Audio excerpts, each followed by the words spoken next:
अंकित और अनु भाई बहन थे।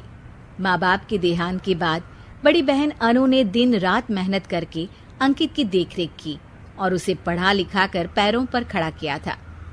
दोनों भाई बहन खुशी खुशी रह रहे थे। एक दिन, दीदी मुझे जॉब मिल गई है। अरे वाह भैया, तेरी मेहनत सफल हुई। मेरी मेहनत नहीं दीदी, आपकी मेहनत। अगर पापा के निधन के बाद मेरी जिम्मेदारी आप न उठाती तो ये सब नहीं हो पाता। मेरी सफलता सिर्फ आपके बलिदान की वजह से है दीदी। कुछ महीनों बाद अंकित की शादी सीमा से हुई। सीमा बड़ी ही चालाकी से अनु से मीठा मीठा बोलकर घर का सारा काम करवा लेती थी और खुद अंकित के साथ घुमा फिरा करती थी।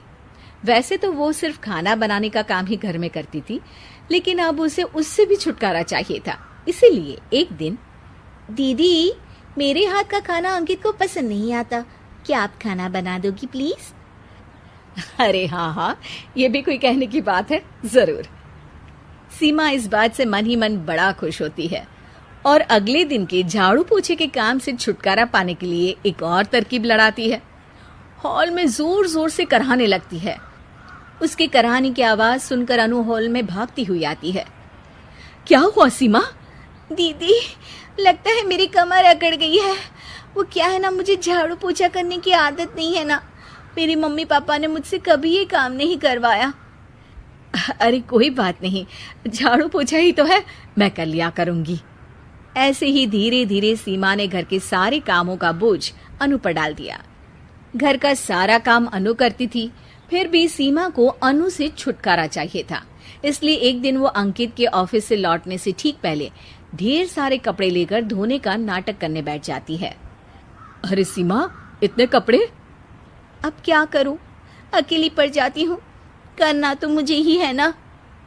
अरे दीदी से मदद ले लेती। अच्छा, ताकि सारा जमाना कहे कि भाभी बड़ी ननद से काम करवा रही है। और वैसे भी दीदी ने तो साफ कह रखा है मुझे कि तुम आज जो भी हो सिर्फ उनकी वजह से हो, इसीलिए अगर उनके बनाए इस घर में रहना है तो काम करना ही पड़ेगा। ये सब सुनकर अंकित को बहुत गुस्सा आ गया।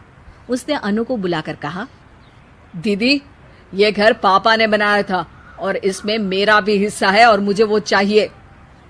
ये सुनकर अनु को बुरा तो लगता है, मगर वो दूसरे ही दिन घर का बंटवारा करने के लिए वकील के पास चली जाती है। वहां से लौटते हुए अनु का एक्सीडेंट हो जाता है, जिससे वो दोनों पैरों से अपंग हो जाती है। अब मजबूरन उसकी पूरी देखरेख सीमा को करनी पड़ती है। एक दिन सारे कामों से थक कर सीमा अंकित से कहती है, अजी सुनते हो, अब मुझसे तुम्हारी ये बहन की सेवा ना होगी।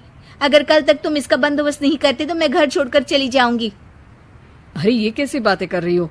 इस हालत में वो कहाँ जाएंगी? मैं कुछ नहीं जानती, बस कल ये इस घर में मुझे दिखनी नहीं चाहिए। अंकित अपनी बीवी की जिद के आगे हार मान लेता है और अनु को शेल्टर होम में छोड़ आता है। 3 महीने बाद, अजी सुनते हो, ये आपके लिए एक पार्सल आया है, ये लीजिए। अरे इसमें तो घड़ी है और एक चिट्ठी भी है। दिखाइए तो। अरे वाह, बड़ी ही सुंदर घड़ी है, लेकिन ये आपको भेजी किसने? पता नहीं, शायद चिट्ठी में कुछ लिखा हो। आशा करती हूँ ये घड़ी तुम्हें पसंद आएगी। रक्षाबंधन की बहुत शुभकामनाएं, तुम्हारी दीदी अनु। चिट्ठी पढ़कर अंकित की आंखें भर आती है। मैं दीदी को लेने जा रहा हूँ सीमा। अरे घड़ी भेज तो दी उन्होंने, अब क्यों जाना उनके पास? देखा सीमा, दीदी हमसे दूर जाकर भी हमारे बारे में ही सोचती है, और एक हम है जो उनकी सेवा से बचने के लिए उन्हें शेल्टर होम छोड़ा है। तुम्हारी बातों में आकर मुझसे ये क्या पाप हो गया? मैं जा रहा हूँ दीदी को लेने, और जब मैं वापस आऊं तो तुम मुझे हमारे घर में मत दिखना। इतना कहकर अंकित अनु को लेने निकल जाता है। वहां पहुंचकर, दीदी मुझे माफ कर दो, मैं तुम्हें लेने आया हूँ। भाई आज तो राखी है, आज तो मैं मना कर भी नहीं सकती। दोनों घर पहुंचते हैं। अरे सीमा, तुम अभी तक यहीं हो? निकल जाओ इस घर से। अरे वाह अंकित, फिर वही गलती कर रहे हो तुम। सीमा, तुम कहीं नहीं जाओगी। दीदी मुझे माफ कर दो, मुझसे गलती हो गई। सीमा, आज ये समय माफी मांगने का नहीं है, राखी की तैयारी करने का है। चलो तैयार हो जाओ, तुम्हारे भैया के घर भी तो जाना है ना। ये सुन सीमा अनु के गले लग जाती है।